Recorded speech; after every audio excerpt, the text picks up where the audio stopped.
મહીસાગરમાં ભાદર ડેમમાં પાણીની ભરપૂર આવક થઈ છે। ભાદર ડેમમાંથી હાલમાં પાણી છોડવામાં આવી રહ્યું છે। મધ્ય ગુજરાતનો આખો પટ્ટો તમે જુઓ તો આપ જોઈ રહ્યો મહીસાગર, છોટાઉદેપુર, વડોદરા આ પાણી થઈ રહ્યું છે। મહીસાગરમાં ભાદર ડેમમાંથી પાણી છોડાયું છે।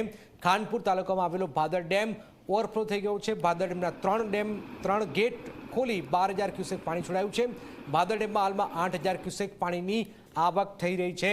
તો ભાદર આપ જોઈ રહ્યા છો ભરપૂર છલોછલ ભાદર ડેમ આપ જોઈ રહ્યા છો પાણી થઈ રહ્યું છે। 3 દરવાજા ખોલી 12,000 ક્યુસેક પાણી છોડવામાં આવી રહ્યું છે। ઝી 24 કલાક વિનંતી કરે છે કે લોકો તળાવ, નદી, નાળા, ડેમ જોવા ન જાય, નાવા ન જાય।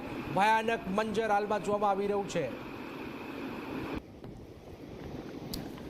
મહીસાગરનો કડાણા ડેમ સતત પાણીની આવક છે। ડેમનું જળસ્તર વધતા જ 1,20,000 ક્યુસેક પાણી છોડાયું છે। ડેમના 4 દરવાજા 9 ફૂટ, 6 દરવાજા 5 ફૂટ ખોલી દેવાયા છે। મહીસાગર નદી કાંઠાના 40થી પણ વધુ ગામોને સતર્ક રહેવાની સૂચના છે। નદી કાંઠાના નજીકના વિસ્તારોમાં પોલીસનો હાલમાં બંદોબસ્ત ગોઠવી દેવાયો છે। પોલીસ જવાનો તૈનાત છે। હાલ કડાણા ડેમની જળ સપાટી 413.7 ફૂટ પહોંચી ગઈ છે।